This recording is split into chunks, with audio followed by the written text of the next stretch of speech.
नमस्कार दोस्तों, आपका एक नए वीडियो में फिर से स्वागत है। हर सुबह सड़कों की फुटपाथ पर वर्कर्स के समूह बैठे रहते हैं। वो आदमी और औरत दोनों होते हैं और किसी ट्रक का इंतजार करते रहते हैं जो उन्हें उठाकर निर्माण स्थल या कोई कार्यस्थल पर ले जाए। उनके हाथों में औजारों से भरे बैग होते हैं, उनके कपड़े फटे हुए होते हैं, उनके चेहरे पर थकान और हताश का भाव होते हैं। भारत में मजदूर लगभग 500 रुपये प्रतिदिन की मजदूरी पर इमारतें बनाते या कहीं पे काम करते हैं। अगर किसी नियोक्ता के पास उस दिन भर के लिए अतिरिक्त जगह होती है तो वे ट्रक पर चढ़ जाते हैं, अगर नहीं तो उन्हें किसी और दिन अपनी किस्मत आजमानी पड़ती है। जिन्हें दिन भर के लिए काम मिल जाता है उन्हें एक भयावह सच्चाई का सामना करना पड़ता है और वह यह है कि निर्माण भारत का सबसे घातक क्षेत्र है, जहां प्रतिदिन औसतन 38 घातक दुर्घटनाएं होती हैं। ऊंचाई से गिरने, बिजली के झटके लगने और दीवारों व मचानों के गिरने से हर चौथा भारतीय निर्माण मजदूर निर्माण स्थलों पर ही मर जाता है। देश के सबसे प्रतिष्ठित शैक्षणिक संस्थानों में से एक भारतीय प्रौद्योगिकी संस्थान यानी कि आईआईटी के एक अध्ययन के अनुसार भारत में हर साल लगभग 48,000 लोग काम के दौरान मरते हैं। हर साल ऊंचाई से गिरने की वजह से काम की जगह पर गंभीर चोटें और मौतें होती हैं, जो दुखद रूप से इसका मुख्य कारण बनी हुई है। यह एक ऐसा जोखिम है जिसे हम सभी मानते हैं, लेकिन फिर भी दुर्घटना के शिकार होते हैं। और ऊंचाई से गिरना सिर्फ निर्माण स्थल और कार्य क्षेत्र तक सीमित नहीं है, ये दुर्घटना घरों में भी होता है और इसका कारण सिर्फ और सिर्फ जागरूकता या जानकारी का अभाव है। एनसीआरबी की रिपोर्ट के अनुसार भारत में आकस्मिक मौतें के प्रमुख कारणों में गिरना सिर्फ 5 कारणों में शामिल है। हर साल भारत में गिरने की वजह से 20,000 से 30,000 के बीच मौतें दर्ज की जाती है, जिनमें से एक बड़ा हिस्सा घरों के भीतर या निर्माण स्थलों पर होता है। और अस्पतालों के आंकड़े यानी एम्स जैसे बड़े अस्पतालों के ट्रॉमा सेंटर के अनुसार आने वाले केसों में लगभग 25 से 30% मामले ऊंचाई से गिरने के होते हैं। इसलिए सुरक्षा के प्रति हमारी प्रतिबद्धता सिर्फ जागरूकता तक सीमित नहीं है, यह सटीकता, योजना और व्यक्तिगत जिम्मेदारी के बारे में है। ऊंचाई पर काम करने के हमारे तरीके को एक साफ हायरार्की गाइड करती है। यह सिर्फ एक गाइडलाइन नहीं है, यह एक जरूरी प्रोसेस है। इस प्रोसेस में आप अगले लेवल तक तभी जाएंगे जब पिछला लेवल सच में मुमकिन ना हो। जैसे कि पहला, ऊंचाई पर काम करने से पूरी तरह बचे। क्या यह काम नई टेक्नोलॉजी या अलग तरीकों का इस्तेमाल करके जमीन से सुरक्षा रूप से किया जा सकता है? तो जमीन से ही करें, ऊंचाई पर काम ना करें। दूसरा है, अगर आपको ऊंचाई पर काम करना ही है तो गिरने से बचें। इसका मतलब है कि मजबूत मचान, गार्ड रेल या मोबाइल एलिवेटिंग वर्क प्लेटफॉर्म जिसे MEWP भी कहते हैं, जैसे सामूहिक सुरक्षा उपायों का इस्तेमाल करें। ये ऊंचाई पर काम करने में सभी को सुरक्षित रखते हैं। तीसरा है, अगर गिरने से बचा नहीं जा सकता तो दूरी और नतीजों को कम करें। यहीं पर पर्सनल फॉरेस्टर सिस्टम काम आते हैं, आपकी हार्नेस और लैंडयार्ड। लेकिन याद रखें, यह आपकी आखिरी लाइन है, पहली नहीं। अगर यह हायरार्की गाइड से काम को किया जाए तो दुर्घटनाओं को कम किया जा सकता है। अगर आप हाइट सेफ्टी से जुड़े हैं, आप एक मैनेजर हैं, एक सुपरवाइजर हैं, एक वर्कमैन हैं या अपने घर पर ऊंचाई पर काम करते हैं, तो ये वीडियो आपके बड़े काम की है। आपको इस वीडियो में हाइट सेफ्टी से संबंधित स्टैंडर्ड्स और जानकारी मिलेगी। आप इस वीडियो में 2025 की नई स्टैंडर्ड BS 8681 के बारे में जानेंगे, जो अब तक का हाइट सेफ्टी से जुड़े लेटेस्ट अपडेट है। इसलिए पूरी जानकारी के लिए वीडियो में अंत तक जरूर बने रहें। और अगर आप हमारे इस चैनल के सब्सक्राइबर नहीं हैं तो ऐसे जानकारी के लिए चैनल को सब्सक्राइब कर लें और बेल आइकन को दबाएं, ताकि हमारे वीडियो का अपडेट आपको मिलता रहे। और हाँ, वीडियो जानकारी भरी लगेगी तो वीडियो को लाइक और अपने दोस्तों को शेयर करना ना भूलें।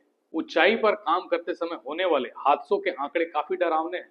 यह कार्यस्थल पर होने वाले मौतों का सबसे बड़ा कारण माना जाता है। 2024-25 के नवीनतम आंकड़ों और रिपोर्ट्स के अनुसार स्थिति की बात करें तो सबसे बड़ा खतरा दुनिया भर में कार्यस्थल पर होने वाली कुल मौतों में से लगभग 25 से 35% मौतें सिर्फ ऊंचाई से गिरने के कारण होती है। और अगर भारत की स्थिति देखें तो भारत के निर्माण और मैन्युफैक्चरिंग सेक्टर में सुरक्षा चूक के कारण हर साल सैकड़ों मौतें होती हैं। एक रिपोर्ट के अनुसार 2024 में भारत के औद्योगिक क्षेत्रों में 240 से अधिक बड़े हादसों में 400 से ज्यादा श्रमिकों की जान गई है, जिनमें से एक बड़ी संख्या ऊंचाई से गिरने वालों की थी। ग्लोबल डेटा जैसे HSE और ओसाज को देखा जाए तो ब्रिटेन यानी कि यूके में 2024-25 के दौरान कार्यस्थल पर होने वाली मौतों में 35% हिस्सा सिर्फ ऊंचाई से गिरने का था। अमेरिका USA में निर्माण क्षेत्र में होने वाली हर 3 में से 1 मौतें ऊंचाई से गिरने की वजह से होती है। ये आंकड़े बताकर मैं आपको डराना नहीं चाहता, मेरा मकसद सिर्फ आपको अवेयर करना है और सावधान करना है। लेकिन अगर आप बिना सावधानी के, बिना जानकारी के ऊंचाई पर काम करते हैं तो आपको डरने की जरूरत है, क्योंकि हादसा कहीं भी, कभी भी, किसी भी के साथ हो सकता है अगर जानकारी का अभाव है तो। अब बात आती है ऊंचाई पर हादसे कहां और कैसे होते हैं। हादसों का विश्लेषण करने पर पता चलता है कि ज्यादातर एक्सीडेंट 4 वजहों से होती है, जिसमें पहला है सीढ़ी यानी कि लेडर। सीढ़ी के इस्तेमाल करते समय सीढ़ी का सही कोण 4:1 के रेशियो में ना होना या फिसल जाना बड़ा कारण है। सीढ़ी के मामले में 4:1 का नियम सुरक्षा के लिए सबसे महत्वपूर्ण माना जाता है। इसे अक्सर एंगल ऑफ इंक्लाइनेशन या झुकाव का नियम कहा जाता है। इसका सीधा मतलब यह है कि सीढ़ी को दीवार से कितनी दूर रखना चाहिए ताकि वह फिसलने या पलटने से बची रहे। 4:1 नियम के अनुसार हर 4 फीट की ऊंचाई के लिए सीढ़ी के निचले हिस्से बेस को दीवार से 1 फीट बाहर होना चाहिए। यानी कि अगर वर्टिकल 4 भाग है तो हॉरिजॉन्टल 1 भाग होना चाहिए। जब आप 4:1 का अनुपात रखते हैं तो सीढ़ी और जमीन के बीच लगभग 75.5 डिग्री का कोण बनता है। सुरक्षा विशेषज्ञों के अनुसार यह सबसे सुरक्षित कोण है। सीढ़ी के इस्तेमाल के समय सुरक्षा के लिए 3 जरूरी चीजों पर ध्यान जरूर रखना चाहिए। पहला है 3 पॉइंट ऑफ कॉन्टेक्ट। सीढ़ी चढ़ते समय हमेशा 2 हाथ और 1 पैर या 2 पैर और 1 हाथ सीढ़ी के संपर्क में होना ही चाहिए। दूसरा, ऊपरी हिस्सा। अगर आप छत पर चढ़ रहे हैं तो सीढ़ी छत के किनारे से कम 3 फीट ऊपर तक निकली होनी चाहिए। और तीसरा है सतह। हमेशा सुनिश्चित करें कि जमीन समतल है और सीढ़ी के पैर फिसलने वाली नहीं है। ऊंचाई पर हादसे का दूसरा वजह है कमजोर छतें। पुरानी छतों या फाइबर सीट पर पैर रखने से वह टूट जाती है। ऊंचाई पर काम करते समय कमजोर छतें एक साइलेंट किलर की तरह होती है, क्योंकि वे बाहर से दिखने में मजबूत लग सकती है लेकिन वजन पड़ते ही अचानक ढह जाती है। पुरानी कंक्रीट की छतें, एस्बेस्टस सीट्स और फाइबर सीट्स पर पैर रखना जानलेवा हो सकता है। फिर भी अगर आपको ऐसे छत पर काम करना ही है जो कमजोर हो सकती है तो कभी भी सीधे छत पर पैर ना रखें। इसके बजाय क्रॉलिंग बोर्ड का इस्तेमाल करें। यह लकड़ी के लंबे तख्ते होते हैं जिन्हें छत पर फैला दिया जाता है। ये आपके वजन को एक जगह के बजाय बड़े हिस्से में बांट देते हैं और भार का वितरण के लिए बोर्ड कम से कम 2 सपोर्टिंग बीम के ऊपर होने चाहिए। और अगर छत फाइबर सीट की है तो फाइबर सीट पर कभी ना चले। हमेशा यह मानकर चले कि फाइबर या प्लास्टिक की सीट आपका वजन नहीं संभाल पाएगी। ऐसे में ऊंचाई पर काम करते समय हमेशा फुल बॉडी बेल्ट पहने और उसे किसी मजबूत आधार एंकर पॉइंट से बांधे जो छत का हिस्सा ना हो। और बड़े प्रोजेक्ट्स में छत के नीचे सुरक्षा जाल लगाया जाना चाहिए ताकि अगर कोई गिरे तो चोट ना लगे। ऊंचाई से गिरने की तीसरी वजह स्कैफोल्डिंग है। बिना रेलिंग के काम करना या ढांचे का कमजोर होना जिसका सबसे बड़ा कारण है। स्कैफोल्डिंग यानी मचान निर्माण कार्य में रीढ़ की हड्डी की तरह होती है, लेकिन अगर इसमें लापरवाही बरती जाए तो यह सबसे बड़े हादसों का कारण बनाती है। स्कैफोल्डिंग पर काम करते समय गिरने से बचने के लिए गार्ड रेल सबसे पहली सुरक्षा परत है। यह मानक गार्ड रेल सिस्टम में 3 चीजें होनी चाहिए। पहला, टॉप रेल यानी कि ऊपरी रेलिंग कमर की ऊंचाई पर लगभग 42 इंच की होनी चाहिए। दूसरा, मिड रेल यानी मध्य रेलिंग जो घुटने की ऊंचाई पर लगभग 21 इंच की होनी चाहिए। और तीसरा, टो बोर्ड जो फर्श पर एक छोटी दीवार होती है ताकि पैर ना फिसले और ऊपर से औजार नीचे किसी के ऊपर ना गिरे। और स्कैफोल्डिंग के ढहने की वजहों की बात की जाए तो अगर मचान की पाइपों को नरम मिट्टी या ईंटों के ढेर पर रखा जाए तो वजन पड़ने पर वे धंस सकते हैं। हमेशा बेस प्लेट और लकड़ी के सोल बोर्ड का इस्तेमाल किया जाना चाहिए। क्रॉस बेसिंग की कमी भी एक कारण हो सकता है। पाइपों को तिरछा जोड़ने से मचान हिलता नहीं है, इसके बिना मचान ताश के पत्तों की तरह गिर सकता है। दीवार से ना बांधना भी एक बड़ा कारण है। अगर मचान बहुत ऊंचा है तो उसे बीच बीच में इमारत के दीवारों से बांधना जरूरी होना चाहिए। अक्सर लोग मचान की क्षमता से ज्यादा सामान यानी कि ईंट, सीमेंट, भारी मशीनें उस पर रख देते हैं। हर स्कैफोल्डिंग की एक भार क्षमता होती है, इससे ज्यादा वजन ढांचे को मोड़ सकता है या तोड़ सकता है। इसलिए स्कैफोल्डिंग के बिखरने का एक कारण ओवरलोडिंग भी हो सकता है। मचान पर बिछाए गए लकड़ी के तख्ते अक्सर टूटे हुए या कमजोर होते हैं, जबकि तख्तों के बीच में गैप नहीं होना चाहिए और तख्ते किनारे से कम 6 इंच बाहर निकले होने चाहिए, लेकिन 12 इंच से ज्यादा नहीं। अक्सर पेशेवर साइटों पर स्कैफोल्डिंग की जांच एक सक्षम व्यक्ति द्वारा की जाती है, जिसमें ग्रीन टैग का मतलब सुरक्षित है, काम करें। येलो टैग का मतलब सुरक्षा उपाय जरूरी है। रेड टैग का मतलब असुरक्षित है, बिल्कुल ना चढ़े। ऊंचाई पर काम करते समय सामान का गिरना, ऊपर से औजार या मटेरियल गिरने से नीचे खड़े व्यक्ति को चोट लगना भी हादसाओं का कारण बनता है। ऊंचाई पर काम करते समय केवल ऊपर वाले व्यक्ति की सुरक्षा ही नहीं बल्कि नीचे खड़े लोगों की सुरक्षा भी उतनी ही महत्वपूर्ण है। ऊपर से गिरता हुआ एक छोटा सा बोल्ट या हथौड़ा भी नीचे खड़े व्यक्ति के लिए जानलेवा साबित हो सकता है, क्योंकि गुरुत्वाकर्षण का कारण नीचे आते आते उसकी गति और प्रभाव बहुत बढ़ जाता है। सामान गिरने से होने वाले हादसों को रोकने के लिए ये 4 प्रमुख सुरक्षा उपाय अपनाने चाहिए, जिसमें पहला है टो बोर्ड्स का अनिवार्य उपयोग होना चाहिए। स्कैफोल्डिंग या वर्किंग प्लेटफॉर्म के किनारे पर 4 इंच ऊंची पट्टी लगानी चाहिए, या पैर फिसलने पर औजारों या ईंटों को किनारे से नीचे गिरने से रोकता है। दूसरा है टूल टिथर्स और लैनयार्ड का इस्तेमाल होना चाहिए। ऊंचाई पर काम करने वाले कारीगरों को अपने औजारों जैसे पाना, हथौड़ा, ड्रिल मशीन को अपनी बेल्ट या कलाई से सुरक्षा डोरी के जरिए बांध कर रखना चाहिए। इससे अगर हाथ से औजार छूट भी जाए तो वह नीचे नहीं गिरेगा। और तीसरा है ड्रॉप जोन और बैरिकेडिंग का इस्तेमाल। बैरिकेडिंग जिस जगह के ऊपर काम चल रहा हो उसके नीचे के हिस्से को रिबन या जाली से घेर देना चाहिए। वहां कॉशन या मैनेट वर्क एबव या ऊपर काम चल रहा है का साइन बोर्ड लगाना चाहिए, और काम के दौरान उस घेरे के अंदर किसी भी व्यक्ति का आना या जाना सख्त मना होना चाहिए। और चौथा है सुरक्षा जाल और शेल्टर का इस्तेमाल। स्कैफोल्डिंग के चारों ओर बारीक जाली लगानी चाहिए ताकि छोटा मलबा या सामान बाहर ना गिरे। अगर काम लंबे समय तक चलना है तो नीचे एक सुरक्षा ढांचा बनाया जाता है जो गिरते हुए सामान को झेल सके। नीचे खड़े व्यक्ति के लिए व्यक्तिगत सुरक्षा, जो लोग नीचे काम कर रहे हैं या वहां से गुजर रहे हैं उनके लिए व्यक्तिगत सुरक्षा अनिवार्य होना चाहिए, जिसमें सेफ्टी हेलमेट जो गिरने वाली वस्तुओं से सिर की रक्षा करता है, सेफ्टी शूज जो पैरों पर गिरने वाली भारी चीजों से बचाव के लिए जरूरी है। एक जरूरी बात, कभी भी ऊंचाई पर काम करते समय अपनी जेब में खुले सिक्के, चाबियां या बिना बंधे हुए मोबाइल फोन ना रखें, क्योंकि ये झुकते समय आसानी से गिर सकते हैं। अब एक बात दिमाग में आ सकती है कि हादसे क्यों होते हैं, तो हादसों का मुख्य कारण है ओवर कॉन्फिडेंस, मुझे कुछ नहीं होगा वाली सोच के कारण सेफ्टी बेल्ट ना पहनना।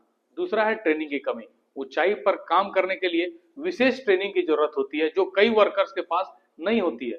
तीसरा है खराब मौसम, तेज हवा, बारिश या अधिक गर्मी के कारण संतुलन बिगड़ना। और चौथा है प्लानिंग की कमी, काम शुरू करने से पहले रिस्क असेसमेंट ना करना। याद रखें 2 मीटर लगभग 6 फीट से ज्यादा की ऊंचाई पर काम करना जोखिम भरा माना जाता है। हमेशा फुल बॉडी हार्नेस पहने और उसे एक मजबूत एंकर पाइप से जोड़े। आमतौर पर 1.8 मीटर 6 फीट या उससे अधिक की ऊंचाई पर काम करते समय सुरक्षा नियमों का पालन करना अनिवार्य है। कुछ उद्योगों में यह सीमा 2 मीटर भी मानी जाती है। ऊंचाई से होने वाली हादसाओं की रोकथाम के लिए 2025 में 2 जरूरी चीजों पर ज्यादा ध्यान दिया गया है, काबिलियत और पर्सनल फिट। अब सिर्फ इक्विपमेंट होना ही काफी नहीं होगा, BS 8681 जैसे नए स्टैंडर्ड इस बात पर जोर देते हैं कि सेफ्टी इक्विपमेंट लगाने, इंस्पेक्ट करने और इस्तेमाल करने वाले लोगों को ठीक से ट्रेनिंग मिली होनी चाहिए और वे सर्टिफाइड होने चाहिए। आपकी काबिलियत उतनी ही जरूरी है जितना कि इक्विपमेंट खुद। BS 8681 2024 ऊंचाई पर काम करने के लिए एक नया और बहुत महत्वपूर्ण ब्रिटिश स्टैंडर्ड है।